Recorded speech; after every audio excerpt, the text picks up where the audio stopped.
Hello. This morning I want to share a little bit about from a devotional that one of my favorite preachers, Chuck Swindoll, shared on his website. It's a devotional that was back in December sometime, and he began by sharing from 1 Peter 1, verses 6 through 7.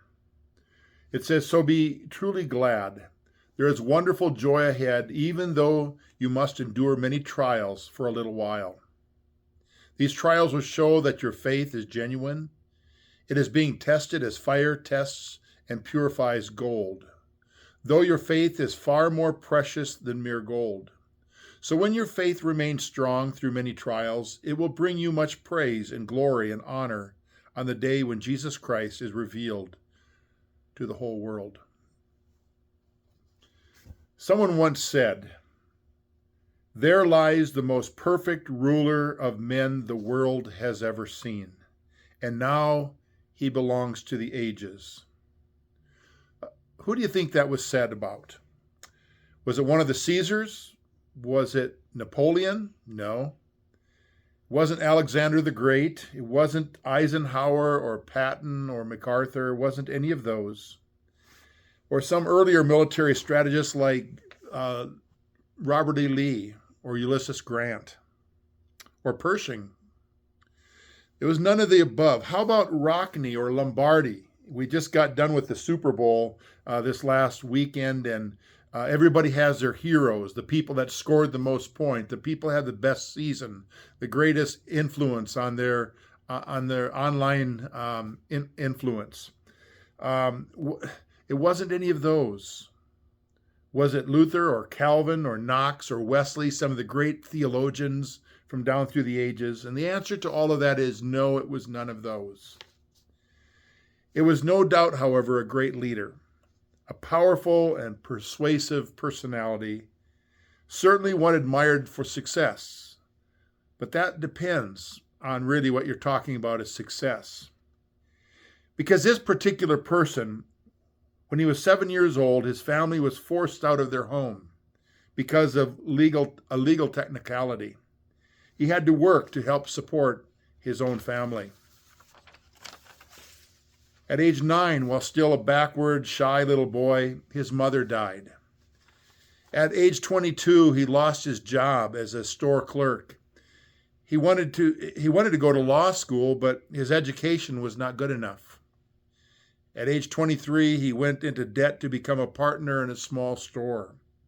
And 3 years later, his business partner died, leaving him a huge debt that took years for him to repay.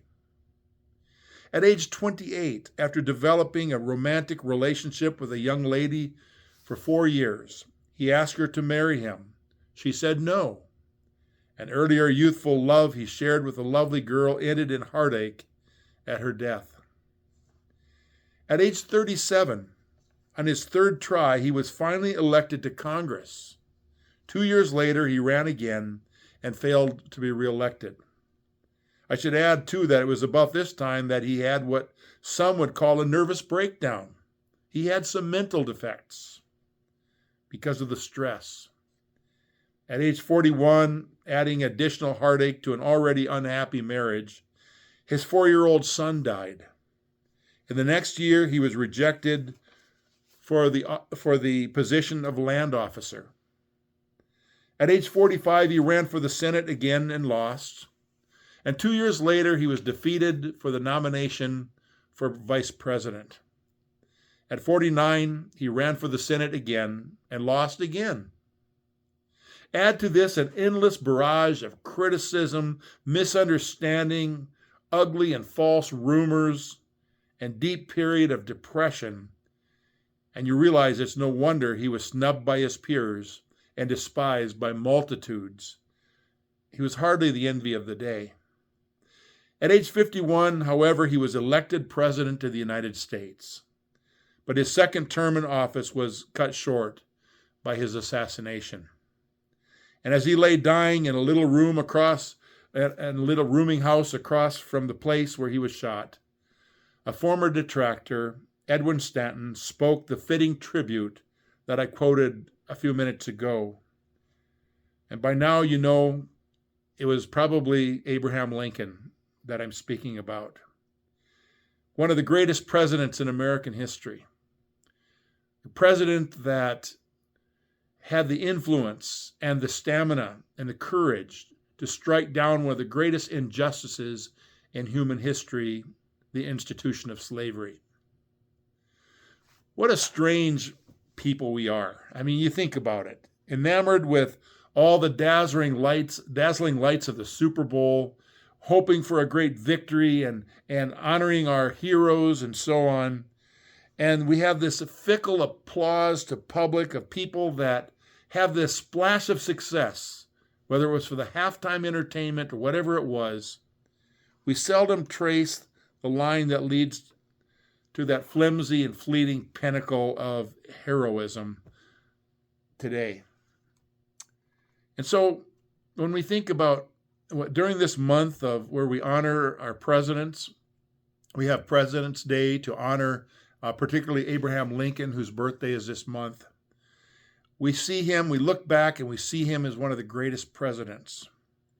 We also recognize that his life was filled with turmoil, with defeats, with failures. I think oftentimes of a church congregation. I think we're a fairly bold congregation at times, and we take some real risks. But so many times I've encountered congregations that were not willing to take a risk because of the risk of failure. A church doesn't want to fail at anything. We had a couple of young men who started a ministry in our congregation, and it didn't go as they had desired it to go. However, I have deep respect for them because they took a step of faith. They took a step of courage to step out and do something that nobody else was willing to do. I think of our ministry at the Bridge and how we began this in a small way of giving rides to the residents there. And what it ended up to be, however, is now we have a Bible study going there, and we have an opportunity on Saturday mornings, one Saturday a month, to invite them over for a men's breakfast, and we can minister to them in that way. We can minister to them one-on-one as we sit at the table with them during that breakfast. You know, failures are going to be part of life. We're always going to fail, but like Abraham Lincoln, we need to find the courage to move ahead, to take the next steps, and to do what God has called us to do as a congregation and as an individual. Amen.